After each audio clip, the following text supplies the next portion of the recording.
guys, how's it going? Thanks for watching my video. My name's Eric, and today I'm going to show you how to make some pastrami, sous vide pastrami to be precise. This is my new VacMaster sous vide machine, and this is a great tool to have to make meat perfect.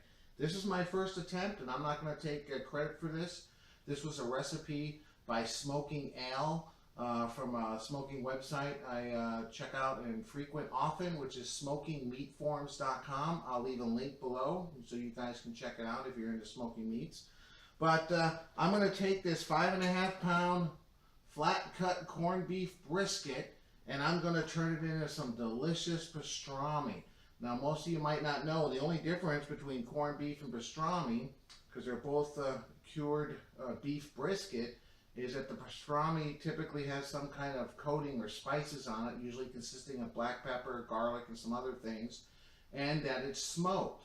So that's exactly what I'm going to do to this. I'm going to soak it overnight to remove some of the salt, and then I'm going to season it, wrap it up, and keep it in the fridge for another overnight trip, and then I'm going to smoke it for around 2.5 to 3 hours, and then finish it off for a 24-hour cook in the sous vide machine. So I am looking so forward to this. I'm going to be smoking it with a combination of cherry and hickory wood, which I heard is a good combination for making pastrami, so I'm really stoked. So let me get this out of the package and show you the first step coming up right now. Alright guys, the first thing you want to do is get it out of the package, rinse it off real well, and put it in some kind of container with some fresh cold water. We're going to let this soak overnight to help remove some of the salt. Now you might think that corned beef normally isn't that salty, but usually how you're preparing it in a crock pot or on the stove top, boiling for 4, 5, 6 hours or more with other vegetables, carrots, potatoes, cabbage, what have you, that helps draw some of the salt out. So this is just a step we want to do before we proceed, because we don't want it to be overly salty. We're going to be seasoning it tomorrow with some black pepper, some pickling spices, some garlic powder. This particular one also had a little sauce, a little spice packet in it, so if your corned beef comes with that, make sure to say that. We'll put that in tomorrow. And yeah, that's it. I'm going to put it in the fridge. I'm probably going to change it one more time before I go to bed. Put some fresh water and one more time tomorrow before I have my first cup of coffee. And I'll see you tomorrow after my first cup of coffee when we get this thing seasoned, and we'll let it sit for another day before we get it on the smoker. So we'll be back in 1 second. Welcome back guys, good morning. I removed the corned beef from the water and I put it on this nice wire rack just to let it dry off. Try to get all the moisture out of it, because we're going to apply some spices now, and it'll stick a little bit better if it's not completely sopping wet. So take a paper towel, dry it off. What we're going to put on it now to turn it into pastrami, pretty basic. We got 3 tablespoons of regular black pepper. I got around 3.5 tablespoons of pickling spice. Now you can make your own pickling spice, you know, if you want, but they sell bags of this at my local store for like $1, so I don't bother. And then we have 2 teaspoons of garlic powder and 2 teaspoons of onion powder. And remember our little spice packet from last night? We'll throw that in as well. So that's it. You just want to mix it up real good. I'm going to go ahead and do this right now. And I'm going to coat both sides of this with this spice mixture, and I'm going to wrap the whole thing up in Saran Wrap, and we're going to let it sit in the fridge for a while to kind of soak up some of these spices. So we'll be back in a second, and I'll show you how it looks like when you're all done. Alright guys, welcome back. I put the rub on both sides, and I've completely wrapped it up in Saran Wrap. Make sure you lay a couple pieces of Saran Wrap out, put the rub on one side, and then place the side down onto the Saran Wrap, and then put the remaining rub, because this can get a little tricky. So all we want to do now is just put it in some kind of tray. I'm going to stick this in the fridge. You know, I don't know if you necessarily need to have this sit overnight. I think I'm going to let it sit right now. It's around 9 in the morning. I think I'll wait till after lunch, and I'll fire up that smoker, and I'll get this on the smoker later on, early afternoon. It's only going to need to smoke 2 or 3 hours, and then I can get it in the sous vide bath tonight, because it's going to cook for a full 24 hours in that sous vide bath, and I'd like to be enjoying this tomorrow for dinner. So Off to the fridge it goes. We'll let it sit in there probably, like I said, 5 hours or so, maybe 6 hours, and we'll be back later when I throw this on the smoker. Alright guys, I managed to keep this in the fridge wrapped up in the Saran Wrap for 6 complete hours. I've just taken it out, took the Saran Wrap off, and I got it on the smoker rack. I've had this smoker fired up for around 25 minutes. It's just starting to put out a light smoke. I filled both water trays with some warm water. I got the thermometer in there. Now we only want to bring this up to the maximum temperature of around 150 degrees. And the reason for that is because we want to finish cooking it in the sous vide machine. So we don't want to blow past that, because then it kind of throws the whole thing off as to why we're even using the sous vide machine and the delicious advantages if we can maintain that temperature of 150 or below. So right now it's reading a temperature of 47 degrees. I got my alarm set at 150 exactly. I'm going to try to smoke it as long as possible before it hits that 150 and give it a nice dose of cherry wood and hickory. I only have one burner on my smoker, so I'm anticipating probably 2.5, maybe 3 hours tops before I hit that 150 mark. So that's it. I got this on one burner, and it's hovering right now around 130, but it'll climb up here as it starts to heat up a little bit more. But I'll let it do its thing, and we'll be back in a few hours to check the status. Hey guys, since I got that corned beef slash soon-to-be pastrami on the smoker, and I got around 2.5, 3 hours to kill, I come to the favorite part of the video, at least for me, and that's my beer sampling. Today I'm going to be trying out Stone Tangerine Express IPA. This is from Stone Brewery out of San Diego. They're actually the 10th largest independent brewery in the United States of America. I didn't know that. This has 6.7% alcohol, and obviously it's made with tangerine and pineapple puree, which I saw on their website. So I'm kind of interested to see how this tastes. They say obviously it's got that fruit flavors, very subtle because it is an IPA, so it's a little hoppy too. But let's check this out. Looks very nice. It smells very good too. It's got lots of citrus, and you can smell just a hint of the pineapple. Cheers to some pastrami.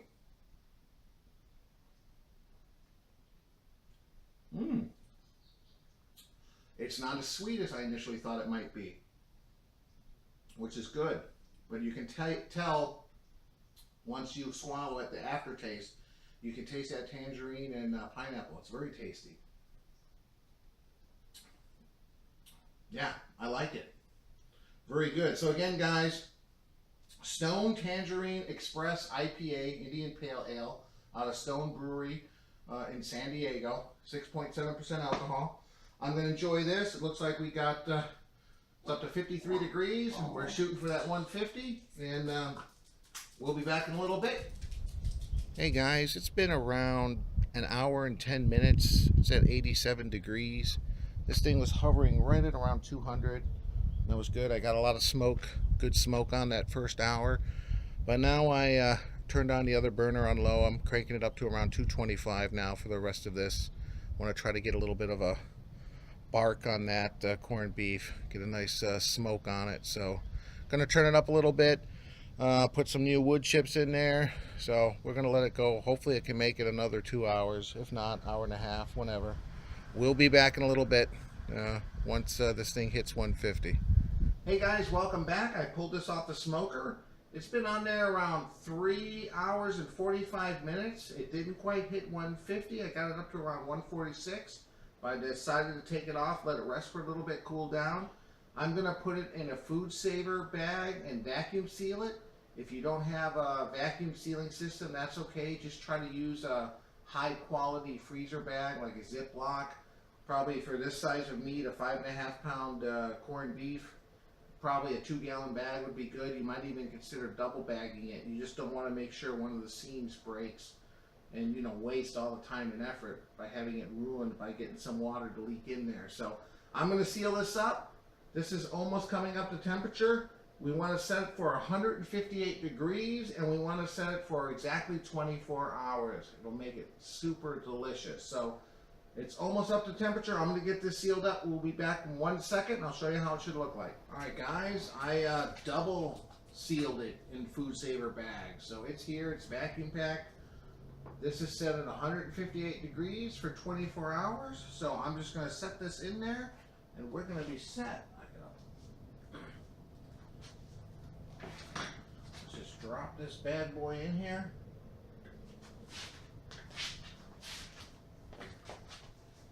I'm going to make sure I don't go over the max amount. There we go. Got a clip here.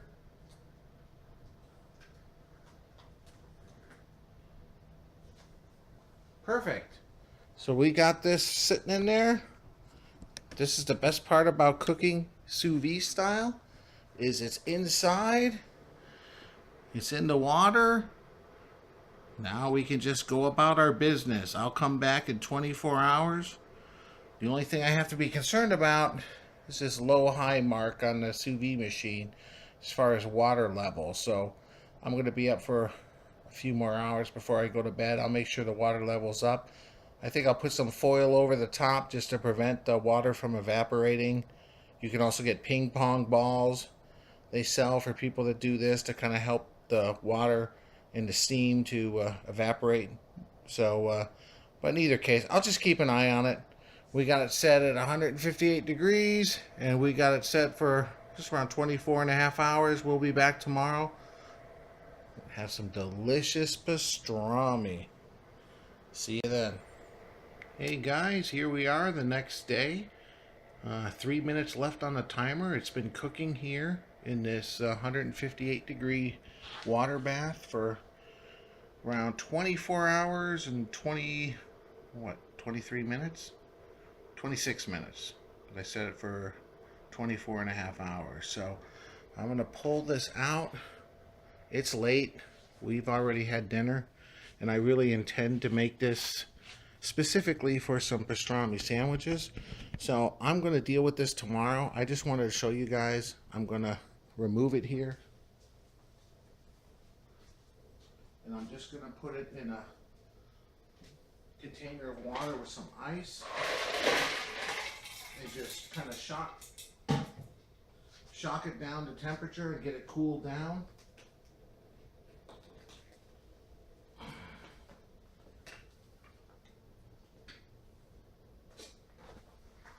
I've been looking at it, you can see the juices inside. There's a lot of juice in there bubbling. So I'm just going to put it in this ice bath. I'm going to let it sit here for 10-15 minutes, and then I'm going to put it in a container in the fridge, and we'll be back tomorrow. I'm going to slice this up for some sandwiches, so we'll see you tomorrow morning. Welcome back, guys. Good morning. I've taken it out of the fridge. I removed it from a bag. There was quite a bit of liquid. I just kind of sopped off some of the extra moisture, and it looks absolutely delicious. I'm having a hard time figuring out which way the grain. I think the grain's going this way. We want to cut across it. So I'm going to start slicing it here, and hopefully my guess is correct, but we will soon find out. Let's just start slicing and see how this looks like.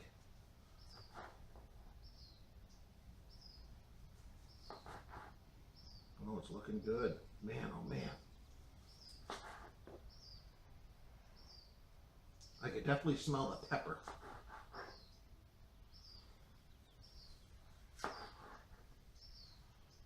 Wow, it looks delicious. This is where a slicer would definitely come in handy.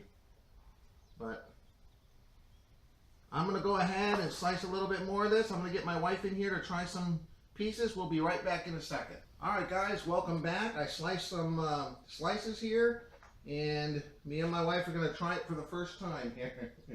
Give it a shot. It looks delicious. What do you think? That's delicious. Very good. Spicy, but it's juicy.